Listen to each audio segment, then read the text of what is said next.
All right, everybody, welcome back to another episode of the GSD Show. I'm Mike Arce, and today I'm here with Dr. Beurkens.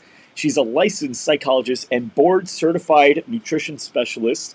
I actually asked her to come on the show because I saw her segment on ABC, and it was about helping children get comfortable with wearing masks for longer periods of time, as well as how to deal with the challenge of homeschooling your children while also running a business or just being an adult. And so we're going to talk with Dr. Beurkens about that here today. If you own a gym or you need a gym, this is your guy. Hi, I'm Mike Arce, and I've spent most of my career in the fitness industry and helping those in it succeed.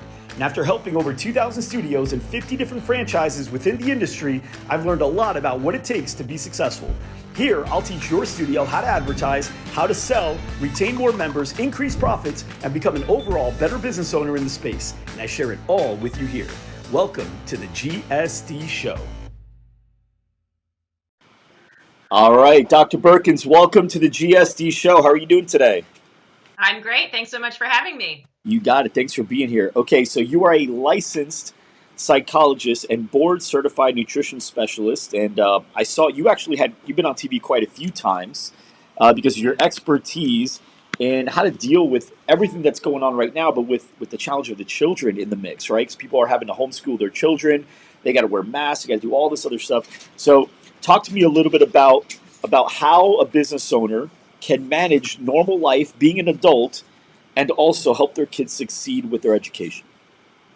Oh, it's a super challenging time for everybody, right? I mean, I get that as a parent myself. I have 4 children at home, so I understand the personal side of that and being a business owner as well and running my clinic. So it's something that's on a lot of people's minds. And I think one of the things is the managing of uncertainty around it, right? Because this has gone on for a lot longer than any of us had thought or hoped that it would. And now here we are at the beginning of a new school year, and we're still dealing with this. And Right. I'm hearing from families around the country, and certainly in the area that I'm in Michigan, many kids are still doing totally home-based online learning. And so it absolutely is a challenge for parents. And I think one of the big overarching things that I've been emphasizing for parents in this situation is to just step back and focus on what is manageable and what is meaningful, and not feel like you have to do every single thing and do it well, because there's no way to do that. We've got to find some balance. We've got to find a way to be able to get our work done. We've got to find a way to keep our kids engaged in doing their schooling, but we don't have to think that the only way for kids to get a quality education or to learn and grow is if they are sitting in front of that computer doing school every single second of the day with us there with them. There's a lot to be said for giving kids the freedom to have some time to do other activities, for us as parents not to be right there with them.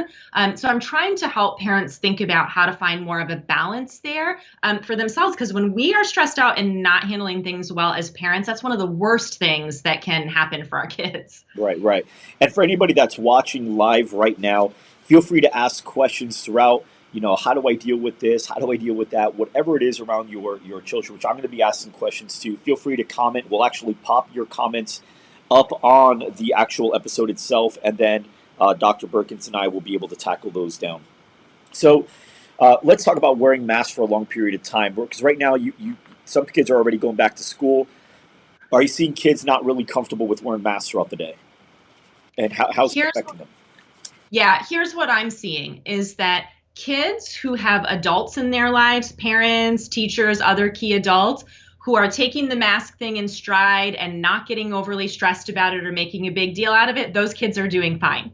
The kids who are struggling with it are the kids who are feeling this conflict, this tension, this anxiety and stress from their parents, from school staff, from other people. And that goes back to a really critical thing that all of us as adults need to remember when we're interacting with kids, whether it's our own children or children that we work with.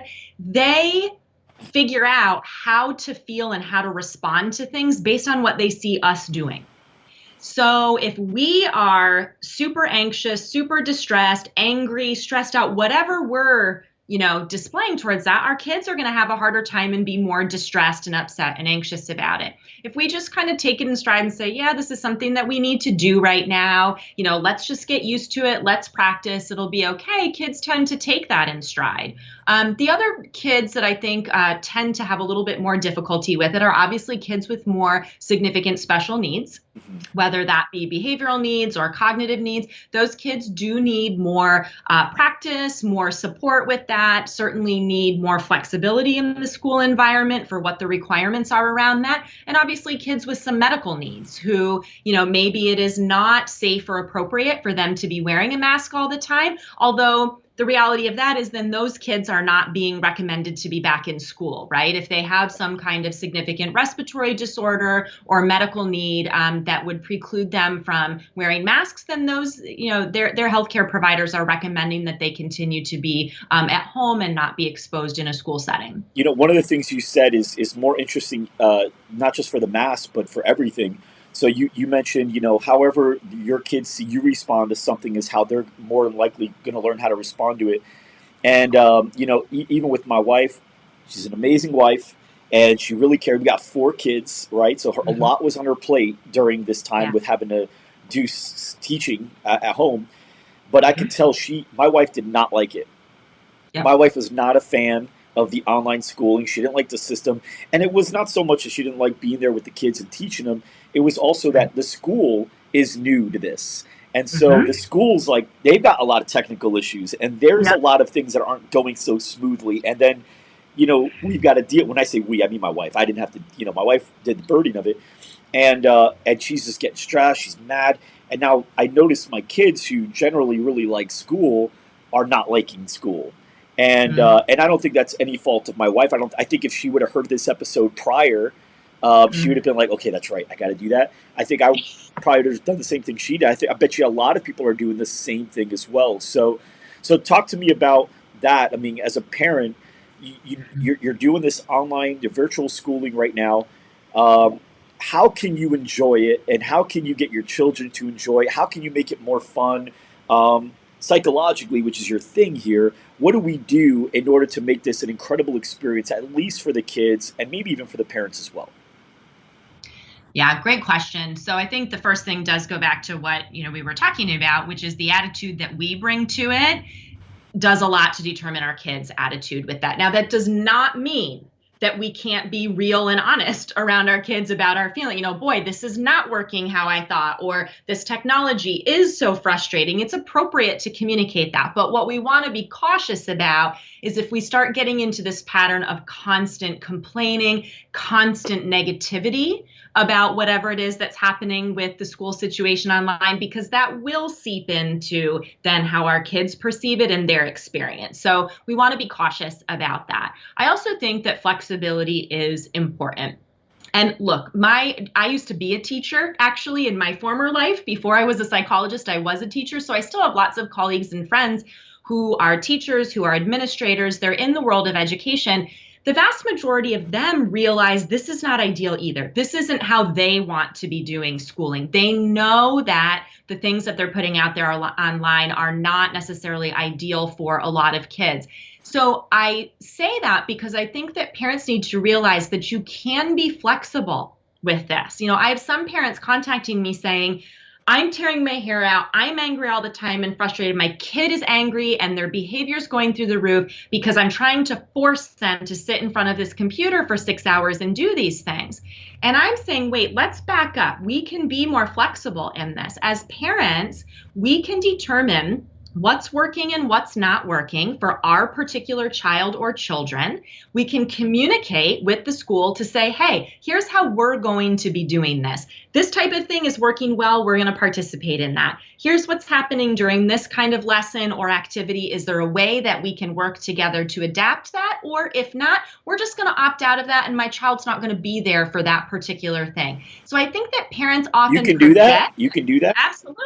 So, okay, so hold on. So talk to me about the rules around that, because I think a lot of parents are just being rule followers, right? And just saying like, okay, we'll just do this. So what do you mean by that? Talk to me more about it.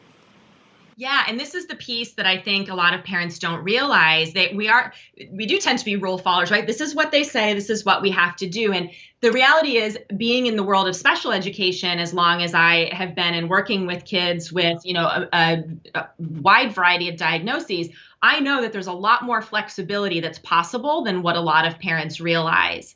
And if your child is struggling with something, if something's not working, if it's increasing their anxiety, their level of distress, their behaviors, if it's clearly not meeting their academic needs, you absolutely can communicate with the school about that and work out a different plan. Now, this gets a little bit trickier at the high school levels. If you have a child who is on track for, a regular high school diploma, it can be trickier. You do need to communicate and figure that out, because obviously at that point they're taking classes for credits. There's a state determination, in there, and there are certain requirements that need to be met for passing or getting credit for those classes. But there still is quite a bit of flexibility in there, especially in an online environment, with how those requirements are met. So the bottom line is for parents to recognize that there are options. It is not, many people are looking at this as very black and white. Either I do this exactly to the T, like what they've laid out, or we aren't able to do this at all, and I have to, just homeschool or figure something else out. And what I want parents to realize is there's a lot of gray area in there to work with teachers and with the school to figure out something that's going to be more appropriate for your child's needs. Yeah, one of my favorite authors, his name's Jim Quick. Have you ever heard of Jim Quick? I know Jim well. He's awesome. Yeah. So Jim I don't know if he coined the term, but he says it a lot. It's school teaches you what to learn, but not how to learn. And so now when you get home, now you as a mom or dad are now responsible for teaching them what to learn. And if you don't know how to learn, you're also feeling that pressure, because I think as a parent, we don't just brush over it as easy. I remember being in school, and I remember being the kid that maybe didn't get something. But at the end of the day, the teacher had to move on, because the majority of kids did know something. And so you just kind of move on and expect this kid to come in for after school or work on it at home or whatever. But now, when you just have that one kid and it's your kid, if they don't get something, you have that sense of responsibility to not move on. And we're going to stay here until. And that's tricky, because if you as a parent don't know how to learn, and also every kid learns uniquely different, that's even more challenging, because now we feel like the kid's falling behind, which they are. So right. What are some ways to are there any tricks as far as learning for kids to be able to learn something a little faster, keep them more engaged? Or are there any books you recommend or any podcasts where can a parent learn how to be better at teaching? Or how can their children have tips on how to learn something a little better or faster? Well, here's the great news. As parents, we are already amazing teachers, whether we realize it or not. So many parents say, I can't teach my child. I said, you've been teaching your child since the day your child was born. Parents are a child's first and best teacher. I think what parents mean when they say that is, I don't have a degree in education. I've never taught third grade, or I've never taught 10th grade history. And that may be true, but that does not mean that you don't have the capacity to recognize what's working or not working for your child and to teach them things. Now, the other piece that's sort of inherent in your question that I'll unpack a little bit that may be helpful for some people, we have this idea currently and have now for many years that education is this very specific type of instruction and, academic classes that happen in school buildings or in these online forums. That is a very narrow view of what education and learning is. And I think for parents to really open their minds to realize that learning can happen in so many different ways. And in fact, a lot of the time, the best and most important learning that really benefits kids as they move towards independent adulthood is not the learning that comes from the four walls of a classroom or a Google Doc online or whatever it may be. So this may really be an important thing for parents to shift their thinking of, okay, wait a minute. maybe some of these things that are happening in these online forums or even in my child's brick and mortar classroom are not really meeting the needs in terms of what my goals and values as a parent are for the kind of person they grow into, for what I think are really the important skills for them to have. When they graduate and move along. And when we open our mind in that way, it gives us more freedom and flexibility to think about what would be meaningful to teach and have them spend time on. And real world activities is often very important. So to the specific question about what parents can do if their child is struggling to grasp things or to stick with things or learn in this online setting, I say, close the computer and see where you can incorporate some of those things in real world activities. There are all different ways to do that, whether we're talking about elementary, math skills, maybe kids aren't grasping it or aren't able to focus on it with the kinds of lessons that are happening online. Well, I had a family the other day who came into the clinic and they worked on counting and money skills. They had a huge change jar in their laundry room and they sat down over days at the kitchen table and worked on separating, organizing, counting, and rolling coins. That's a great example. Working on cooking activities, working on things around the house, building those skills of initiative, of problem solving, of, reading and writing and math in everyday activities. Those are the things that we could really argue have been lost with what education has become in this country. And this is a great opportunity to reclaim some of those things in the time that we're in right now.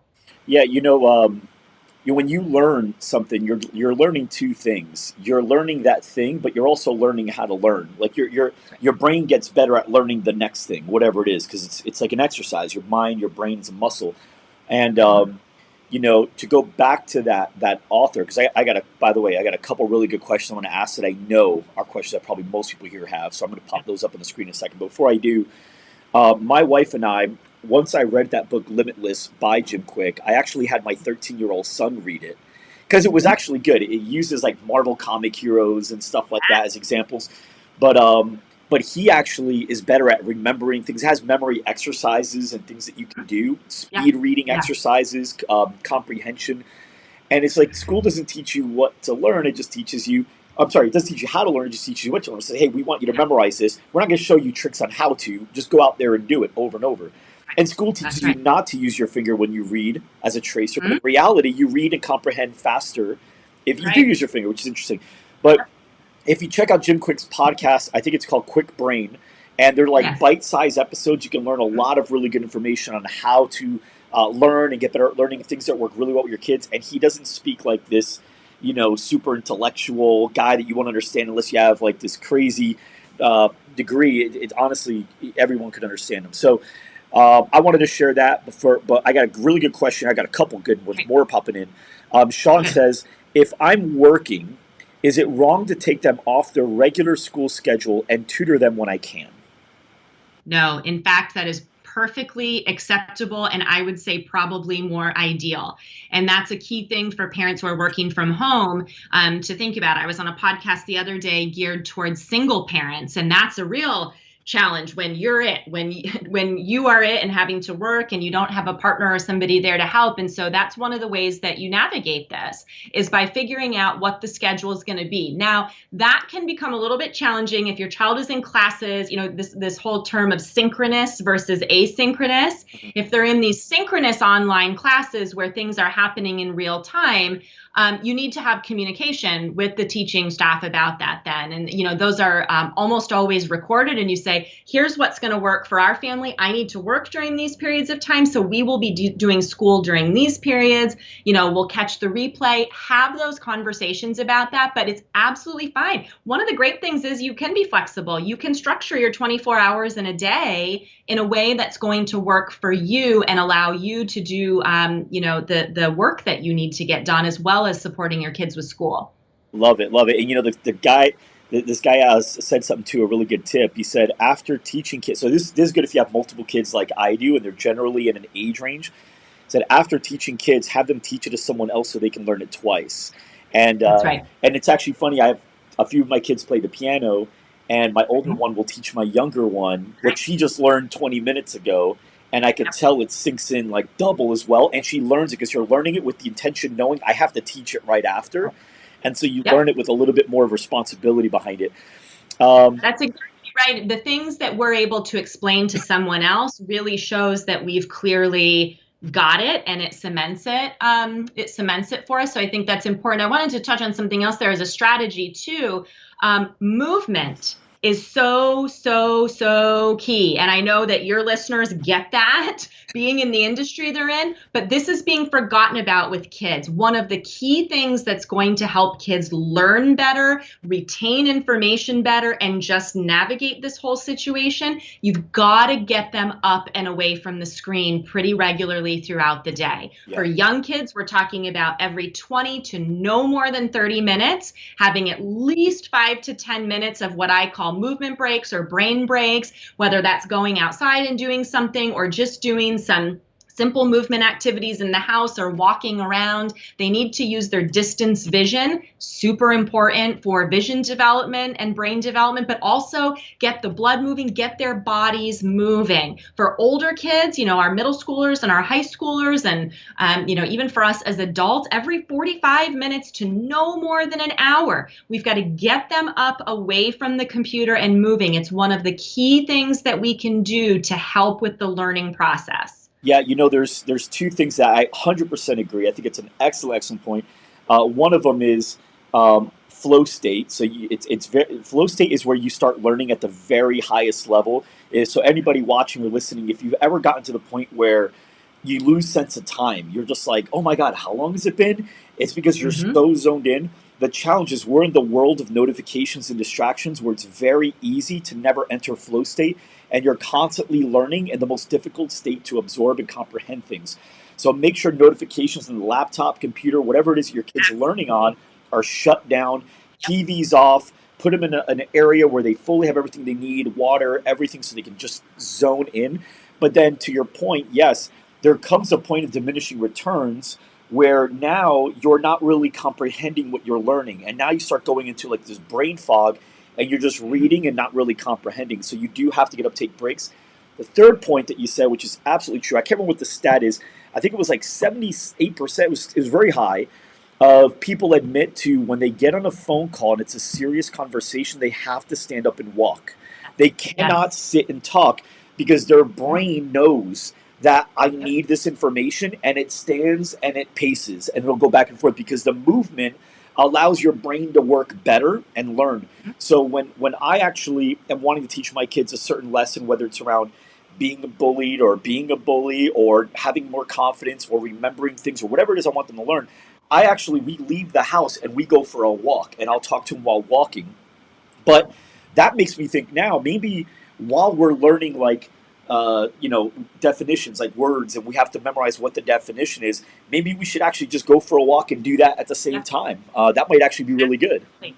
It's great. I'm encouraging families will say to me, he won't sit still. I can't get him to sit still in front of the computer. I'm like, right. What he's telling you is that his brain needs movement. So let them stand. Let them walk. Even for little kids, we'll sometimes tape off a spot on the floor that I call a pace space. If they need to be able to see what's going on the computer, we can tape off this space and they know they can walk and move in there. Give them a therapy ball or, a big gym ball to sit on. Give them a way to get some movement. TheraBands are great. Those stretchy bands. I like the stability ball.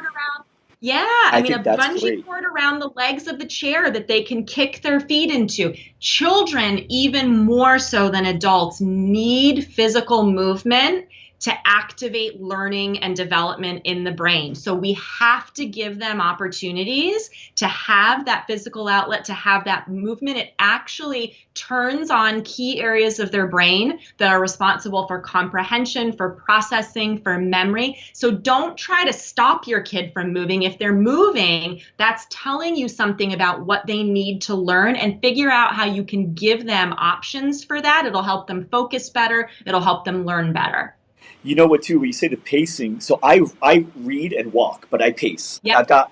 I've got an area in my office at home, and then upstairs my patio. Those are the two spots I typically read where I pace and walk. But I started doing that once I learned not only what I just told you about the comprehending with movement, which by the way, you had brought up, but also your brain does really well learning and removing distractions if you give it a secondary thing to focus on. So Right. if you're learning, well, if your conscious mind's on the words, but your unconscious mind is naturally avoiding bumping into things it sees in its Mhm. peripheral, it's more likely to get focused in and not get a third distraction. There's actually an advanced method, and I haven't tested this yet because for me it seems like it's a whole nother level. But when you read, you're actually counting one, two, three, four, one, two, Mhm. three, four, Yeah. one, two. It's like a rhythm way of learning. That seems very complex. I haven't tested it yet, but It's, yeah, it's interesting for sure. So I love the stability ball though, because just yep, kids just move in general, man. They just need that's to right. move.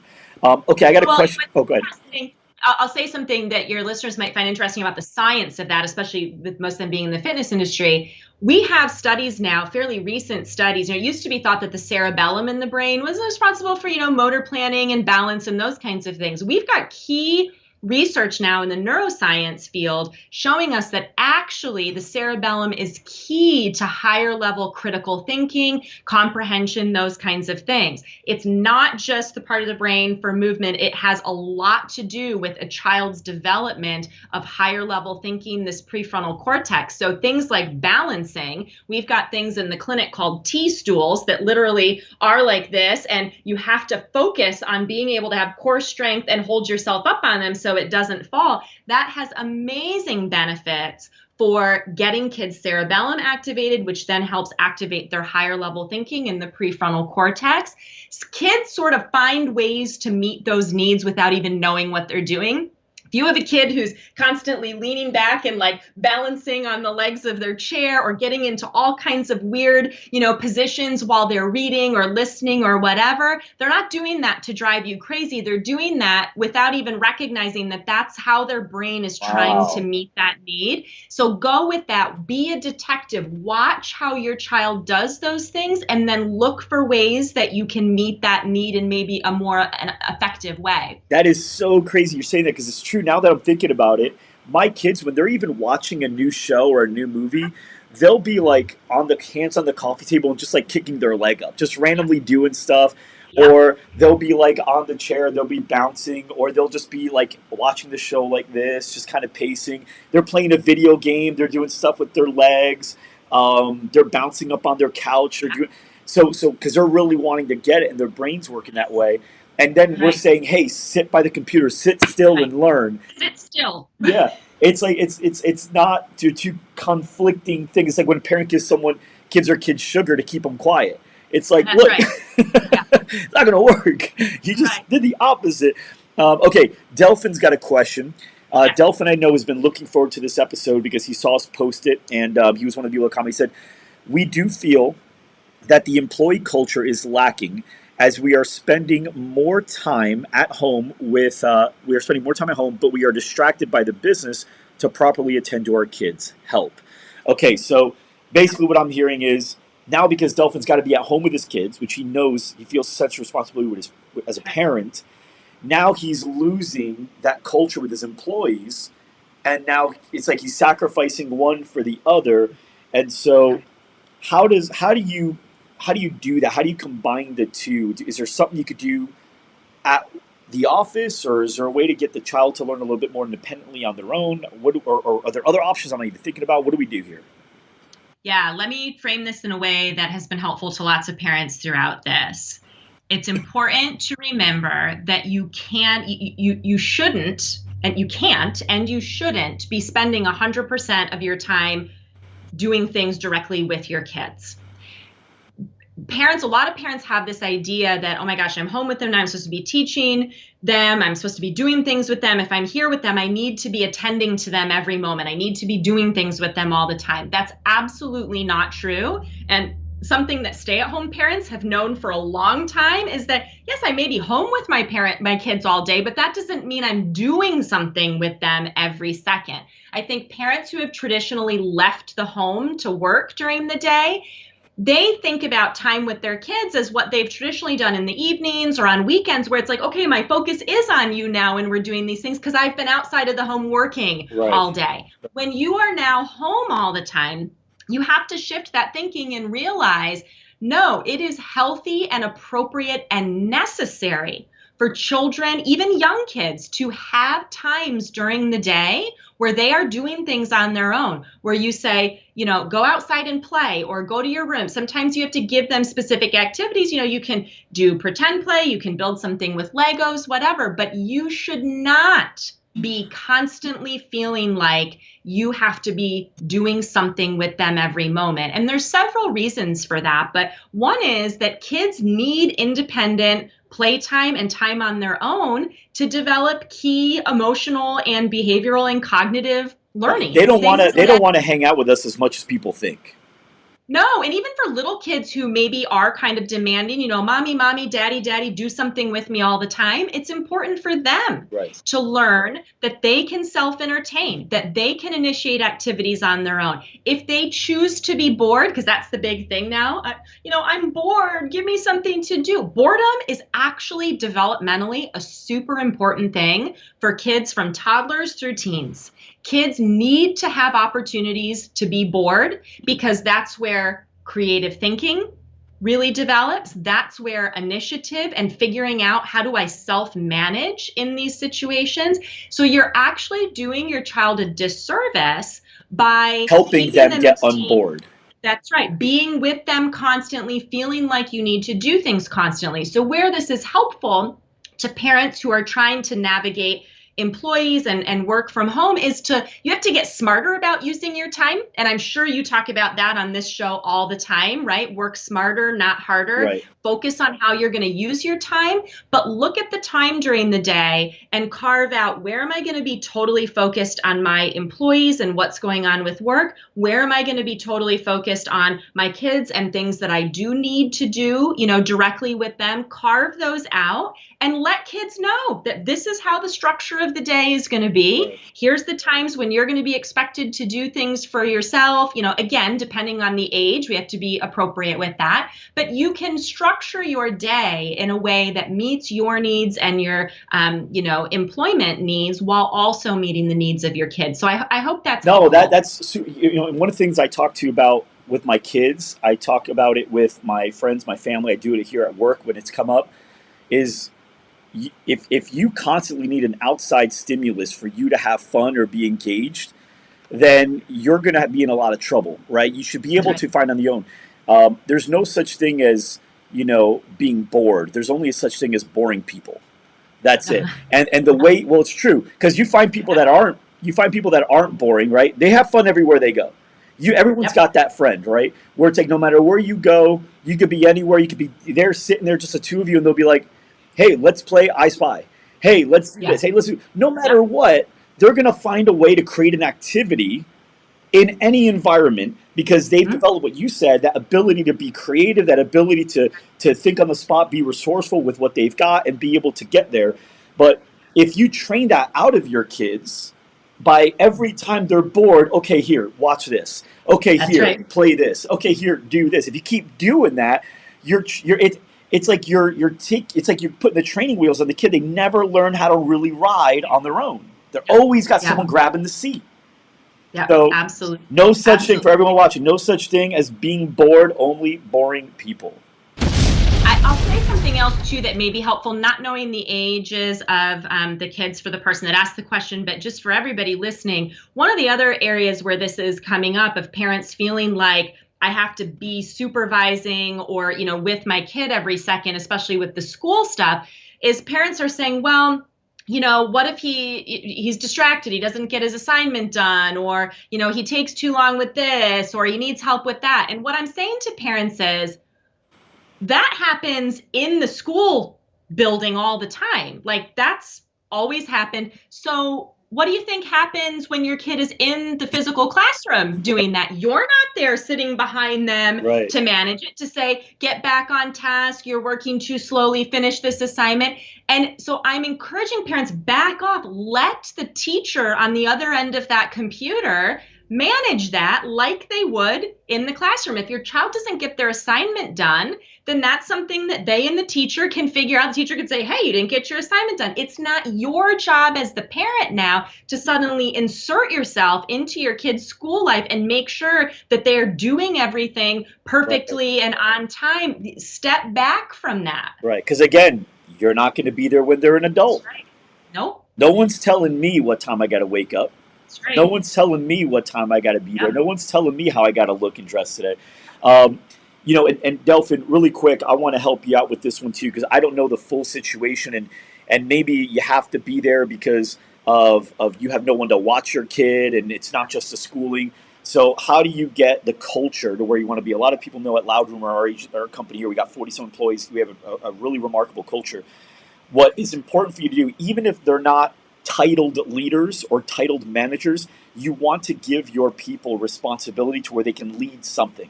I want you, Joe, to really lead the culture here while I'm gone. It's going to be very challenging, but I want to make sure you have really good productive meetings. I want you to look for opportunities where people might be not exactly energy. They don't have the energy or they're not following protocols. I want you to get people excited. I want you to be the light. My goal for you, Joe, is when I come in and check with everyone else, hey, how's everything been? How's Joe? I want them to say, Joe's been awesome. He's been smiling all the time. He's just positive. He's been the glue here. I want them to say that. Could you help me create that story, Joe? And so now what you'll notice is when you give people an extraordinary responsibility in normally an ordinary role, they really step up to that. It's a fun project for most people. So really look for ways to give, maybe divvy up. Maybe one person's in charge of culture, another person's in charge of member experience, another person may be in charge of cleanliness, and you really just give people these roles, but do it with not like, hey, I need you to do this. Hey, I really want to see this. When I talk to people after, I want them to say that if it wasn't for you, X would happen, right? That's how great. Can you help me make that story, Joe? And what you'll notice is people will really step up to the plate. You got to really develop.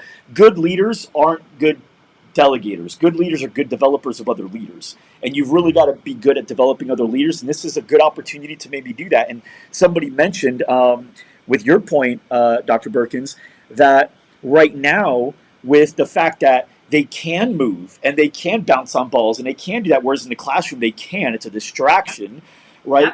It almost adds to a benefit of online versus classroom to have the ability to do this. So she says, thank you for that. Also, somebody said, how serious are test grades during this time? The grading process should factor in that all of these changes are new and different experiments on every level. So what's your take on that? Absolutely. First of all, if your child is in grades preschool through 8th grade, you really don't need to worry about test scores or things anyway. If your child is in the high school grades where things count for credit and transcript, in my experience, most, schools and teachers are taking all of these changes and things into account with how they're assessing and how they're grading. If your child has a particular, teacher who is just being unreasonable or not taking factors of getting used to technology and all of these things into account, then that's something I would raise with the administrators. On a global level, there is a basic understanding now that what we've typically done with standardized testing and assessment is kind of thrown out the window to the point where even, many colleges and universities now threw out ACT and SAT scores as part of the admissions process, for this spring and are doing that even now moving forward for this coming year. So that's just an example of this recognition that most people have that we are in uncharted waters. There are more important things right now than these test scores, and we don't want kids totally overtaxed and anxious and stressed out. But if you have any concern about it, talk with the teacher directly. And if that isn't helpful, then talk with the building administrator about it. Got it. Dr. Beurkens, I got another question here. Yeah. Somebody said, Allison, she said, has anyone discussed getting small groups of kids from the same school or curriculum to learn under one parent at a time so parents can get a full day break? Delphin responded to that saying, Allison, we opted not to. A lot of their classmates are in learning pods. We are hoping we can make it through these next 3 weeks before in-person school is supposed to start. So what's your overall thoughts? Have you seen that? It's my first time. I never heard of that. Yeah, the word that the term that's been coined for that over the last couple of months is pandemic pods Okay. or parenting pods, sort of these small learning communities of, a few families coming together. The idea being that that is safer because you're monitoring the exposure just among a small group. And it's sort of like what we've always done with school co-ops. A lot of preschools and even some elementaries operate that way, where parents come in and take turns, assisting or teaching, so the other parents get a break. That's really what we're talking about here. It's sort of like, okay, family number one is going to take Tuesdays and Thursdays. Family two is going to take Mondays and Wednesdays. And family three is going to take Fridays. And that way parents do get breaks on those days. So that is something that is cropping up. I think a lot of schools have started online and are hoping soon to get into in-person instruction.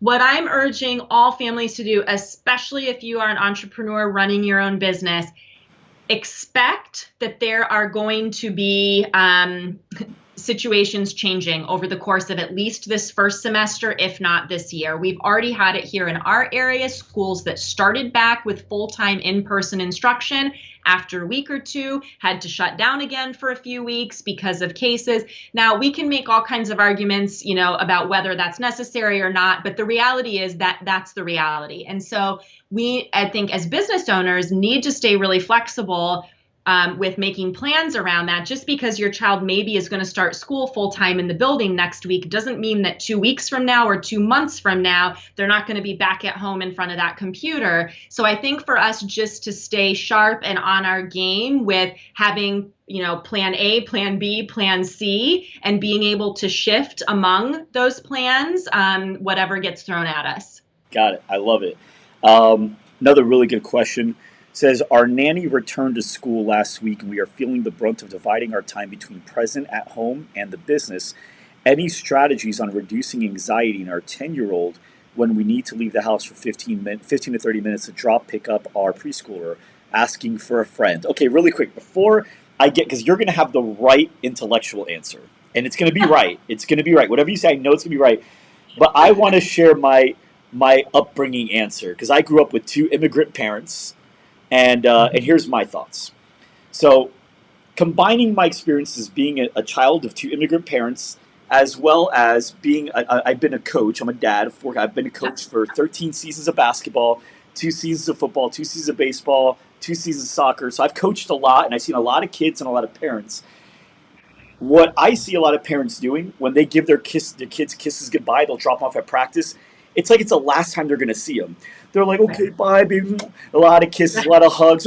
Okay, you be good, okay? And bye. It's like this long thing. We're going to see you again in 15, 20 minutes, right? Long, long goodbye. I grew up, my parents would drop me off. First time I seen this stranger, they drop me off, be like, all right, you listen, all right? We're going to be back. You listen to what he says. All right, bye. And that was it. Yeah. That was all I got. And I'm like, okay. And so what happens, I think because I was trained like this is, like you said, this is the parents' word. It's no big deal. This is part of the process. But if you're kissing me like this is the last time you're going to see me, and now I got all this love for like 3 minutes before you left, and now I go to this person who's not going to treat me like that, it's a big shift. Okay, so that's my non-educated in this answer as to what I think is happening.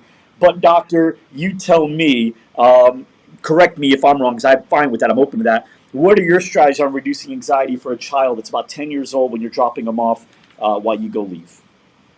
Yeah, I think you're right on target. What your experience that you shared is going to fit with a lot of what I say. And I will say at the outset that part of it depends on if we're talking about just garden variety, typical anxiety that comes up in kids of that age, or we're talking about a child with a true clinical anxiety disorder, which the big picture of this answer is still the same regardless, but you may need to do some things a little differently if you have a child who truly has, a serious anxiety disorder. But in general, it's exactly as you're talking about. How we approach it as parents helps kids determine how nervous and anxious and upset they need to be. So if we approach, things like leaving for a little bit in a pretty nonchalant way, they will, even if they're a kid who's prone to maybe some nervousness or anxiety, it sets the tone for them that, oh, this isn't something that I need to be worked up about.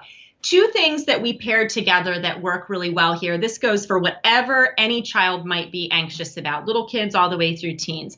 The first piece of it is we want to acknowledge how they're feeling.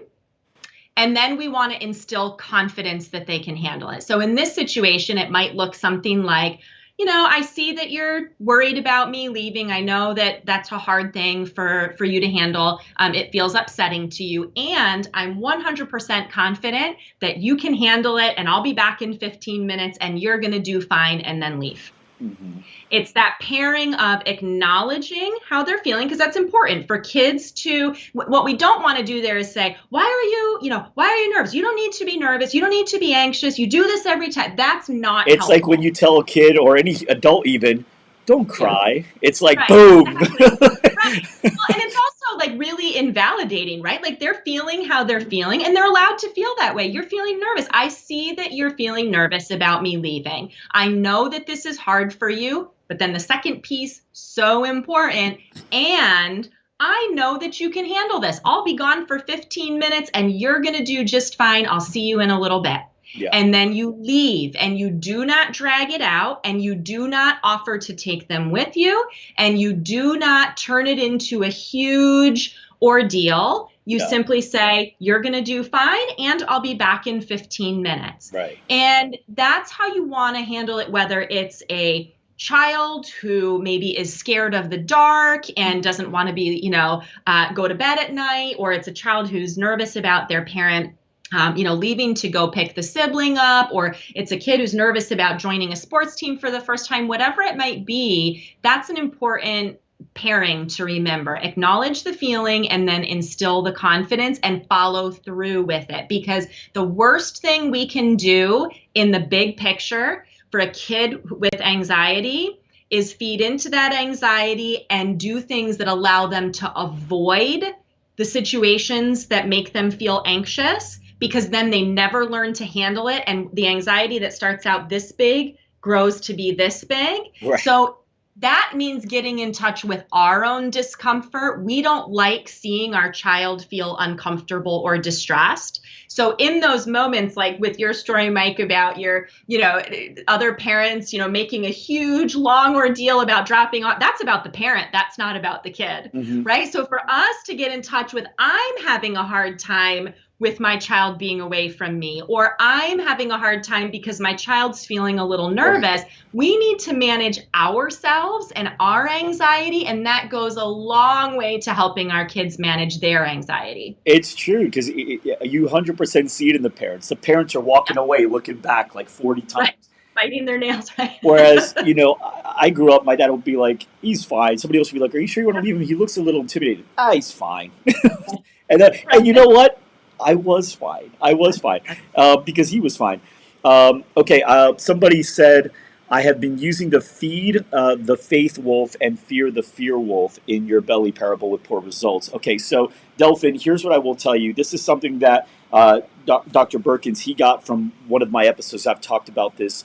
So every night, I wouldn't say every night, because sometimes I work a little longer, my kids get to bed a little earlier, but as many nights as I can control, when my kids go to bed, I do this with my two older ones. Now my third one's starting to get a little bit, she's starting to comprehend. I ask them at night, I go, hey, what are the names of the two wolves in your belly? And they'll say fear and faith, right? We taught them, so they know what the answers are by now. I go, fear and faith. And I go, which one wins in a fight? And they say, the one you feed the most. And I say, okay, how do you feed them? And they say, you feed fear by not doing things you're afraid to do but want to. And you feed faith by doing the things you're afraid to do, but you want to do it anyway. And I go, awesome, which one are you going to feed tomorrow? I'm going to feed faith, right? And so by doing that, it's little steps. Tomorrow they're not going to be super courageous. It's not the way it works. In fact, with my son, I started implementing that, and for 2-3 years, he was still a timid person. My son's probably the most non-faithful when it comes to things just going to work out well. He's the most fearful. However, he's crossed some major barriers over that 3-4 year period, because it's just over and over, and that confidence, and little by little he starts to say, and then he sees himself in the situation, and one day and he's already done it because he's told me about it, he'll come to the crossroads where he says in his head, all right, am I feeding fear or faith by doing this? And then that changes him. And then once he does it, that one time, could be 2 years, could be 4 years, I don't know. Once he does it, he's going to be more likely to ask that question again, because chances are by feeding faith, it worked out well for him. And then he does it again. But if he keeps feeding fear and he knows he's feeding fear, he's at least aware of it, as opposed to thinking this is what everyone does, right? So anyway, Delphin, I hope that helps for your end. But have you heard that before, Dr. Beurkens? Yeah, I haven't heard that exact sort of metaphor way of talking about it, but in general, that's what we help kids focus on. Even in therapy, we help them understand that what we pay more attention to is what gets bigger for us. So when we pay more attention to things that haven't gone well, to the things that scare us, to the stories of bad outcomes in our head, then that tends to lead us, as opposed to focusing on the things that have gone well. You know, a key strategy for a lot of kids, and a good routine, whether it's around the dinner table or at night, is to say, let's all share one positive thing that happened today, or a success from the day, or something like that, because human brains are exceptionally good at focusing on the negative. From an evolutionary standpoint, that served us really well. Survival mode, right? But now our brain is still in that mode to where research shows that it takes 5 positives to outweigh every 1 negative that happens for us, because our brain is so sticky for the negative. So one of the ways we can start to help kids with that is to intentionally spotlight the positive. Here's something that went well. Here's something that was a success. Here's a challenge that you overcame. Oh, remember the last time you were scared, about me leaving you at the birthday party, but remember, you ended up going in, you were brave, and you had a great time, and you came back and you said it was the best thing, that you ever did. So really finding opportunities to spotlight that. And it may seem repetitive or like, oh, we shouldn't have to do it that much. But they need repetition. They need repetition. Right. Actually, even adults do. Does absolutely. That is neuroscience research for adults as well. For human brains, one negative thing will stick out, and our brain will get stuck on that way more than any of the positives. So we have to keep spotlighting and focusing and feeding the positive to outweigh our brain's natural inclination to over focus on the negative. Right. Repetition is a mother of skill. And we just did this sales boot camp, all day training for sales for our industry on Saturday. And a bunch of people that have attended that, they've been fans and followers of a lot of our trainings in the past already. And a lot of the feedback we got in the surveys was, I've heard you guys talk about this before, and I needed this reminder because I fell off track. Sometimes you know it. Yes, there's a difference between knowing it and it being a part of you. Those are two different things. And I think everyone knows what you should do, but do you actually do it unconsciously? Is it your routine? Is it the way you typically respond to it? Because if not, then we need to keep talking about it. And you also mentioned this earlier, which is the same thing. Kids do what you do, not what you say. So you can, I watch kids that I coached, and their parents, who I've had conversations with, I know what they do. I know how they respond to life. I see it. These are people that are afraid to go do something they want to do in life, or they care what other people think, and they do all this, but they're telling their child, hey, don't care what anybody else says. You go out there and do this. It's like, you do. Or, hey, if you mess up, it's okay. Just get right back up. You don't do that. You got to go out there, be brave. Just go out there. You can do it. It's like, you can do all that too, mom and dad. But I don't say anything, obviously. But in my head, I'm like, it's one thing when you tell your kid how to be and what to do, and it's another thing when you actually do it. And right now with this pandemic, there's a lot of business owners, some that may be watching, that are not handling this pressure, this stress on their business very well. And they go home and maybe they're saying stuff like, oh, now we're going to have to do this, or now we have to do this. I mean, how are they going to do that? How are they going to keep gyms closed? And they're saying all these things, and it's like creating a barrier. I'm just trapped, and that's my life, and I hate it. And then you expect your child to not respond to that. So there's things that are truth, which is, okay, there's restrictions right now. And then there's the meaning you give to it. Yep. And one meaning could be, okay, we're in a stressful time, therefore I might go out of business. That's probably going to happen. Or the meaning you can give it is, okay, we're in a stressful time. which means a lot of people probably feel like quitting, giving up, or just folding, which is a huge opportunity for me right now to go and dominate the market. You can give either meaning to the same thing, and it's your choice. And if you want your kids to really decide what meaning they're going to give to things, you've got to be really, really careful as to the way they see you give meaning to things. I think that's very important too. One of the things I say to parents all the time is you go first. Yeah. If you want a child to be thinking about or doing something, you go first. That's not to say that there aren't times and places and kids and situations where the parent can be modeling and doing all of those things and the kid isn't. But in general, if we think about it as we need to go first in whatever it is, it really does set the tone. And, I think the point you just made about this being an opportunity to cultivate resilience and creative problem solving and all of that, I've been saying since the beginning of this pandemic that really is the silver lining here. That despite all of the difficulties, and I don't want to minimize the very real challenges that many families and business owners and everybody is having. However, if we can look at what the silver linings are, one of the incredible opportunities here throughout all of this is for our families, for ourselves, for our children to really develop more resilience, to develop more creative problem solving, to develop more flexibility, to develop the ability to, shift and do things in a different way, to develop the ability to say things are hard right now, but it's going to get better. What can I control to make that happen? It's a tremendous opportunity. And for those of us that are looking at it that way and really focusing on it through that lens with our kids, that to me, that lesson and the growth and the learning that can come from that, far more important computer screen for school. 100%. I agree, because that is the way they're going to handle whatever does come up on the computer screen. That's exactly 100%. Right. And how they're going to handle life. Right. I do want to let you know, Dr. Beurkens, that somebody just said, I want to follow everything she has. Books, podcasts, social media, ... So really quick, before I ask where people can learn more about you, for everybody that liked this episode, please comment this show on the show. Also, if you can, please leave us a review on iTunes. You can see our podcast here. It really helps us get more guests on the show. And if you like this episode, go ahead and just write GSD in the chats. That would be helpful. And also, you can always call in anytime, 480-567-9794. Dr. Beurkens, where can people learn more about you? Whatever it is that you have, how can people learn more from you, more about you, whatever it is? Sure. So the best website to go to is drbeurkens.com, drbeurkens.com.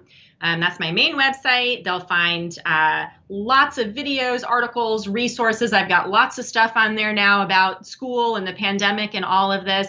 My most recent book for parents is called Life Will Get Better. And that is available on the website through Amazon, all the major bookstores. You can find it there. I'm also active primarily on Facebook and Instagram. So you can find me there, Dr. Nicole Beurkens. And I've got lots of popular videos right now, particularly on Facebook with thousands of comments about these same kinds of things that we're talking about right now. So if that's resonating, people may want to go and check out the conversation there. Love it. We're going to go ahead and get that up there in the show notes too. And just so you know, somebody said, I agree, we could all get better at this. Motivating our kids has been like a pep talk for myself. Let me show you. All right. Dr. Beurkens, this is awesome. I went into this episode thinking, okay, it's probably going to be like a 15 to 20 minute segment about how we can get kids to enjoy their online schooling a little bit more. And obviously it turned in to a lot more about how to really give our kids better confidence, better habits, better perspective on things, so that whatever it is, whether it's online school or some other thing that could come up in the future, because no one could have predicted this, so who knows what else we and our children might face again in the future, to give them a mindset of resilience and being able to be adaptive to whatever comes their way. And I think that's fantastic. So I really appreciate this episode. It's one of the longer shows, but I feel like I could go for another hour. I got to keep the segment where it is. Thank you so much. Thanks so much. Yeah, I really appreciate you having me on. Great to chat with you. Same here. For everybody watching, for everybody listening, thank you so much, and we'll see you in the next one.